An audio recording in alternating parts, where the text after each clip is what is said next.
Welcome to Murder with the Missus. I'm Darren. And I'm Amy. And today we're going to tell you about Tim Bosma. Don't forget to check us out on Spotify, Apple Podcasts, YouTube, Podbean, and Facebook. Like, share, subscribe. Make sure to hit the notification bell so you get the new episodes whenever they drop. And tell your friends as always. How are you now? I'm good, and you? We're going to Canada. Oh, fuck, buddy. I could go for some poutine right now. But we aren't going in real life. We're going in our imagination. We're going to talk about a lot of people today. And we'll start with Mark Smitch. Mark was raised in a middle-class family. He would commit small crimes like mischief, drug possession, driving under the influence. Nothing too heavy, but still out there being a petty criminal. Around 2006, he started hanging out with Dylan Millard. I don't know if it's because Dylan was from a rich family or if it was just his all-star personality, but it's said that Mark thought Dylan hung the moon. Dylan didn't return that love and adoration to Mark at first. Dylan's mom, Madeline, was a flight attendant where she met Wayne, who was a pilot, and they only had one child. That was Dylan, and he was raised in privilege. I would say that they lived different lives, but they definitely had one thing in common, and you'll see what it is. At the age of 14, Dylan set a world record for being the youngest person to fly both a helicopter and fixed-wing plane solo on the same day. Dylan, as an adult, owned several properties in the Toronto area. He would end up with a $627,000 condo in the Distillery District, a $1.2 million house in Etobicoke, an $850,000 100-acre farm in Ayr, and a $2 million rental property. I think you get the idea. Maybe this is why Mark had such a man crush on him, but I don't know. By 2011, the two actually had become good friends. They bonded over their love of stealing other people's shit. While Mark stole for money, Mr. Moneybags did it for the thrill of it. And they nicknamed themselves Dylan the Felon and Satan. Like Satan. And why do we give a shit? Not because these two like their thrill stills. It's because of their victims. So, pitter patter. Let's get at her. 32-year-old Tim was married to Charlene, and they had a 2-year-old daughter. He was a church-going, fun-loving jokester. He was a normal guy who lived his life for his family. He wasn't afraid to change a diaper, and he took his little girl for swimming lessons regularly. He posted up his 2007 black Dodge Power Ram 3500 diesel 4x4. That was a lot. That was a lot to say. For $24,000. The truck was nice, but it was costing them in repairs, and their money was already tight. He got a hit about a week later when a man called wanting to do a test drive. That's a Texas size 10-4. On May 6th of 2013, 2 men came to Tim's house in Ancaster, Ontario, on foot. He was already frustrated because the men were late. It was just after 9 p.m. at this point. Before they showed up, he asked Charlene if he should go with them, and she told him yes, because you want the truck to come back. She said worst case scenario in her mind at that time was that they would steal the truck and one of them wouldn't be able to get to work in the morning. Around 9:15 or so, the 3 men leave for the test drive. So after an hour, Charlene called the cops because Tim wasn't back and he wasn't answering his phone. I don't know if I could have waited an hour, if that was you. Obviously, if it was you, you wouldn't be test driving it with 2 guys anyway, but you never know. But yeah, that just seems a little bit long because, when we went, we went and test drove some cars. Yeah. And everything. You've done that? And when we went, it was like 15 minutes. Yeah, you don't need a 1-hour test drive. No, basically that's what they told you. You got 15 minutes. That's true too, yeah. Yeah. Yeah, that's so good. I would have been freaking out too. And that's what I appreciate about you. You appreciate stats about me? I do. The next day, the Hamilton police released a statement that Tim was missing, and tips started coming in. One tip is that the Dodge is in Brantford. Police focused their search there, and on the 10th, Tim's cell phone was found in the grass near Camira Water Solutions, Canada. It had not been active since the night he disappeared. So police pulled phone records and saw that one of the last numbers to call Tim was registered to Lucas Bate. The phone was paid for in cash. And they had no clue who this was, but they know that Tim called this phone at 5:13. It contacted him at 7:22 and then called Tim at 9:04. So this had to be the test driver. So they pulled its phone records and find out that Lucas had actually test drove another Dodge truck the day before Tim's. But this was the truck of a large man, tall, muscular, ex-Israeli army. He was also pissed off when the men came to test drive his truck because they were also late on that day too. So I imagine he was pretty intimidating. According to Mr. Intimidation's testimony, after he mentioned being ex-military, one of the two men asked him what he did in the Israeli army, and he looked at him and said, "You don't want to know what I did there." See? Intimidating. But he did give authorities a key piece of information. One of the men carried a satchel, like a crossbody satchel, and had a tattoo on his wrist of the word ambition. Police reached out to their other surrounding police and got a response from Toronto and Peel, who said that the satchel-wearing, ambition tattoo-having guy fit the description of Dylan Millard. So they pulled his cell phone records too.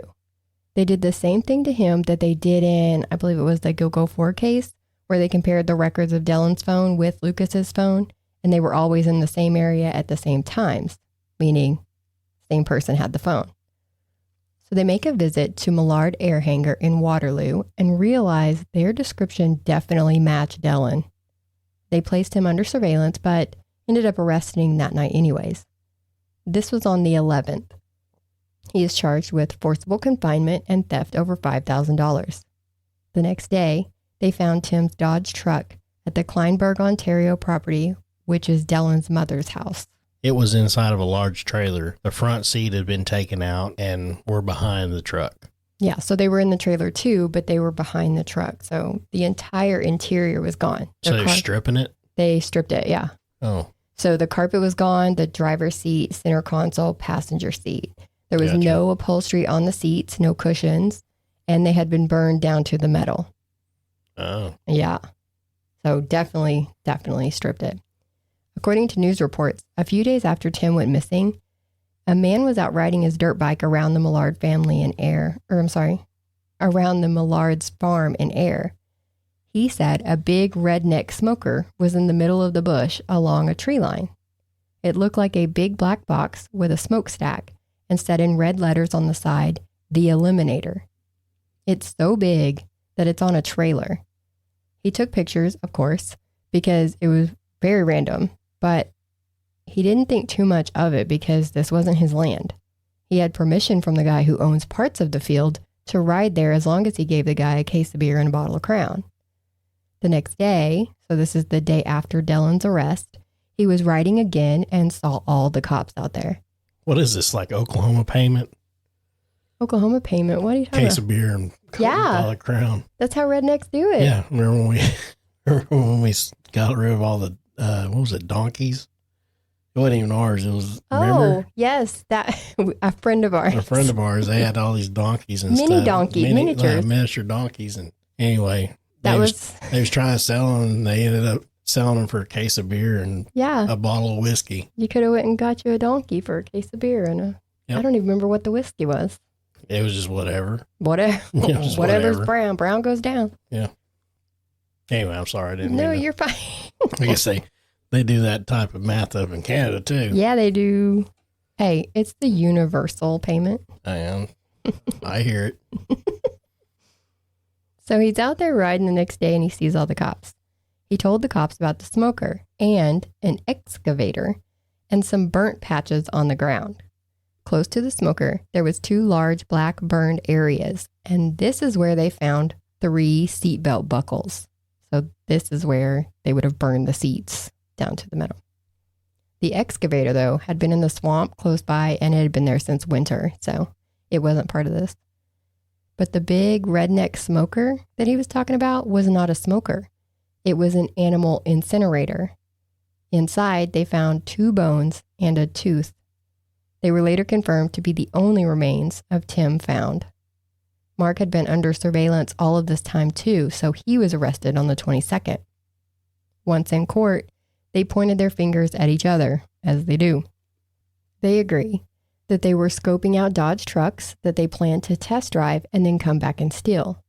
Allegedly, it's because they wanted one for a desert race or to move race cars, something along those lines. I've heard both versions. Mark said that he was in a separate vehicle, that they drove his SUV, parked it nearby, and would walk to the houses when they would do the test drives. When they left with Tim, Mark was dropped off at the SUV, and he was following Tim and Dylan when Dylan shot Tim. Dylan didn't testify himself, but his lawyer said that they were all in the Dodge truck, Dylan driving, Tim in the front passenger seat, and Mark behind him in the back seat. He said Mark pulled out a gun and said that they were stealing the truck. Tim struggled with him and the gun went off by accident. Right. So Dylan's like, bullshit. Yeah. If it was all by accident, then why not just call the cops and just work it out? Because you can't work that out. You just shot somebody. Well, you definitely can't work it out when you put them in a freaking animal incinerator. 100%. 100%. Good night. Oh, yeah. And they have a bunch of phone pings and surveillance footage. I'll spare you all the headlights on the camera and the bottom parts of the trucks driving around. Just know that the two are seen a lot on Millard properties and around the areas. The most damning evidence is from surveillance at the masonry at the Waterloo Airport. There are multiple cameras that show the Millard air hangar there in the background. The night Tim disappeared, at 12:19, you see a truck pull up to the hangar pulling a trailer. This is the Eliminator. An SUV pulls in behind the truck. That was the SUV that Mark was talking about that they drove to the test drive. The Eliminator is left outside the hangar door. At 1:33 a.m., the two men, along with the dog, go into the hangar. And this is shown from a camera inside the hangar. At 1:44, what is described as a large flame is seen above the Eliminator, illuminating the sides of the hangar. The Dodge truck is moved inside at 2:30 a.m. At 3:54, a person walks from the hangar outside to the Eliminator, and there's another large flame from the top, and the person goes back into the hangar. This happens 2 more times. At 6:08, the SUV pulls the Eliminator into the hangar. So it's obvious that they had Tim's truck and obvious that they were burning the evidence. 100%. That's what they're saying. Every time you saw a big flame, that was them. Well, they said the first one was actually Tim. But then the other big flame and the other 2 that kept happening were them getting rid of evidence out of the truck. Right. And you'll also hear about a toolbox if you research this on your own. Apparently, after Dylan was arrested and they were still just surveilling Mark, Dylan had someone take Mark a toolbox, and inside was the murder gun and some weed. He got rid of the gun, and I assume he smoked weed. They did find a small amount of gunshot residue on that toolbox. So while they've never found the gun, they do know that that part is true, that they still had it, and Mark got rid of it. I read some of the letters that Dylan wrote to his girlfriend while he was waiting for trial. They were somehow smuggled to her because she was supposed to testify, so they weren't supposed to have any contact. When she did testify, she said that Dylan was never overly emotional before he got arrested, but these letters were ping-ponging between, I love you so much, I miss you so bad, and go talk to so-and-so and tell them to say this, this, and this. That's a hard no. She finally felt used. One of these letters mentions how his mom could get in trouble for what she did during a phone call with him, but it was nice to think that she could hear him on the phone. She said his mom held the phone receiver out and that Dylan sang the Oasis song Wonderwall to her. Okay, sure. Either way, she was arrested too for accessory after the fact. She pled guilty to the lesser obstruction charge because she helped move the trailer and the Eliminator, even wiping her prints off the trailer. They also found some black gloves that had her DNA on them along with Dylan's. She testified that Dylan is the one who shot Tim. And she got time served for the 4 months she spent in jail before the trial, plus 2.3 years of house arrest with 10 months of wearing an ankle monitor. Gunshot residue and Tim's blood was found in the truck and on the undercarriage. Yeah, so his blood was literally inside and out of that truck, underneath it. Yeah. So they're like, how'd it get there? The passenger side window was shattered and a .380 shell casing was in the truck. So he was definitely shot in the truck, but that was not in question. The keys to Tim's truck was in Dellen's vehicle. Clearing out the eliminator, they found a total of 58 bone fragments, 2 virtually complete bones and 1 tooth. 17 of these fragments and the 2 complete bones were definitely human, while 41 had characteristics of human bones. Tim's blood was also on the main hatch. And the Crown said that even though you can't prove which one actually shot Tim, they both participated. So they were both found guilty of first-degree murder in 2016. Both got life with parole, possibility in 25 years. They had appealed multiple times and were told to fuck off. But it's not over. 23-year-old Laura Babcock was bubbly and kind. She had an adorable Maltese named Lacey, and she was known to live on her BlackBerry. But in July of 2012, she vanished. She had started working as an escort and was fighting with her parents a lot at the time, so she left their house and was bouncing from friend's house to friend's house. Even then, she talked to her mom every day. She went to her parents' bungalow and left Lacey, a suitcase, and a shoebox that had about $1,000 cash in it, but then she was gone.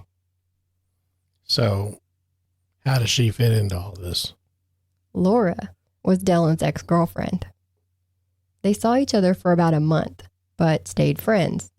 In one of those letters Dellen wrote to his then-girlfriend when he was waiting for trial, he talks about Laura, saying she overdosed in his basement after doing coke with Mark. Police found text messages between the 2 women. Dellen and her had come to Laura's 22nd birthday party. Then on her 23rd birthday, girlfriend texted Lauren, "Happy birthday. A year ago, I slept with Dellen." And Laura replied, "That's fine. I slept with him a few weeks ago." So they did not get along. Dellen texted his girlfriend, "First, I'm going to hurt her. Then I'll make her leave. I will remove her from our lives." They found a homemade video of Mark rapping about Laura's murder, and they say it was written while her body burned in the eliminator. The lyrics, well, I'll tell you. The bitch started off skin and bone. Now the bitch lay on some ash stone. Last time I saw her was outside the home. And if you go swimming, you can find her phone.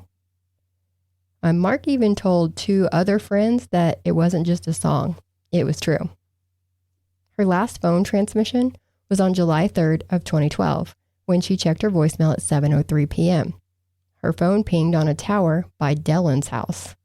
Also, in the days leading up to her last day, her and Dellen texted and talked on the phone 110 times. Damn. That sounded really weird. They tried Dellen and Mark for her murder too. Dellen chose to defend himself in this trial. He pulled the no body, no crime slapstick routine, but they were both found guilty of murder in 2017 and got another life sentence with the chance of parole after 25 years to run consecutively. That put them up for parole consideration in 50 years. But while these 2 trials were going on, the cops decided to look into who else these 2 guys knew that had died. And they wanted to be thorough. They reopened the case of Dellen's dad, 71-year-old Wayne. They sure did. See, in 2012, Dellen was reportedly living with his dad. Dellen spent the night with Mark on November 28th, and he last saw his dad that day around noon. He came home and found Wayne in his bed with a gunshot wound to his left eye at around 6 p.m. on the 29th. It was Dellen's mom who called the police saying Wayne had passed away and there was blood everywhere. It was ruled a suicide, but Wayne was laying on his side in bed and the gun was found in a Lululemon bag between the bed and dresser. How? And whose gun was it? I'll tell you. It was Dellen's. Can't confirm. Yep. He had bought it from a weapons dealer in July 2012. He was already in jail, the weapons dealer, on other charges, so he actually had time added to his sentence for selling Dellen both the gun that killed Wayne and the one that killed Tim. Now that Wayne's case was changed to a murder, they obviously charged Dellen. And that's why we're talking about it now. Defense said that Wayne was depressed and was an alcoholic who was under a lot of stress. The Crown said Dellin killed him for the inheritance. Dellin inherited everything when Wayne died, and the first thing he did was fire everybody and turn the airport hangar into a chop shop. Wayne was dumping a lot of money into expansion of the business, and it was affecting how much Dellin would inherit, which I think is stupid because if you invest in your company and your company grows, you make more money. Yeah, you'd think. You would think, but Dellin saw it as he was putting money into a failing business and it was just going to go away. And it might have been something like that, you know. I mean, Right. he could have been just throwing a Hail Mary trying to keep it alive. That's true. That's very true. The judge said that money didn't affect her decision. What did was that Dellin said he stayed the night with Mark. His phone, credit card, and truck were at Mark's house all night. But Dellin's second phone shows that he was at Wayne's house on the 29th from 1 a.m. to 6 a.m. Couple that with the fact that they tested the gun and Wayne's DNA was not on it. Only Dellin's was. He was done. In 2018, he was found guilty of first-degree murder with the possibility of parole after 25 years. Now that puts him to where he would have to be eligible for parole for 75 years. Yeah, after 75 years now. He would just be over 100 years old before he would even be considered. Yeah. Yeah. So he done. He's done for sure. And that's how it started. Hope it was worth it. No, it was not. I can tell you right now. But that's how it started, and here is how it ended. The Supreme Court ruled in 2022 that stacking the sentences of these inmates was unconstitutional. So now Mark and Dellin will be eligible for parole in 2043. It doesn't mean that they'll get it. They are just eligible for it. In 2021, Dellin was involved in an assault in prison. He held a man while another inmate stabbed him. So he was convicted of assault in March of 2023. He's not getting out anyway, so I doubt that added time is going to affect anything. But let's just mention that they killed Laura. 4 months later, Dellin killed Wayne. 6 months later, he killed Tim. That's the timeline we're looking at. They would have just kept going if they hadn't been caught. And think about it. Dellin killed 3 different people at 3 different times. That makes him fit the definition of a serial killer. And they were all senseless. He had millions of dollars. He could have bought hundreds of Dodge trucks. But he admitted that he liked the thrill of stealing. I guess he also liked the thrill of killing. And now the dummy can enjoy the thrill of chilling, because I doubt he's ever getting out. Wish you weren't so fucking awkward, bud. To be fair, Mark ain't the only one with sick rhymes. I'm just saying. Yeah, but I mean, to be unconstitutional to stack all them charges and make them run concurrent or whatever. Consecutively. Mm-hmm. Well, it was unconstitutional for you to murder right? 3 all people. these fucking people. 3 people in a year. Yeah. In a year's time frame. Yeah. That's what I'm saying. It's just we really want to talk your about head out of your your ass. You're damn right. We're going to talk about your rights. Let's talk about their rights. Exactly. So dumb. But that's where we're at. I thought it was an interesting story because we be shopping on Marketplace. Yeah. Oh yeah. No, there's sometimes where I go on a Marketplace meetup to go buy something and everything. I ain't gonna lie. I looked that person up before I head over there because, you just don't know anymore. Yeah, but this guy, they were using false names. They didn't even pull up in a vehicle. And it was 9:00 at night. No. And how many times have we went to do a meetup on a Marketplace deal, and I've handed you the money, and basically I told you wait in the car. Yep. Until I tell you. Yes. And everything. I remember telling our son to wait in the car. If something happens, take off. Take off. Plus and they're like, what about you? I'm like, trust me, I'll catch up. I'll catch up with you. Yeah. Plus we're an open carry state, so exactly. You got to watch that kind of stuff. You try to mess somebody up and they're gonna fuck you up first. Yep. Watch your ass. But also, I hope y'all caught all my Letterkenny references I threw in there for Darren. He didn't know they were in there. Absolutely. No, I loved it. Well, that was the end of this one. Catch us on the next one. Guys, don't forget to tell your friends to come and like, subscribe, share. And we need those subscribers. Yeah. Come check us out. Bye.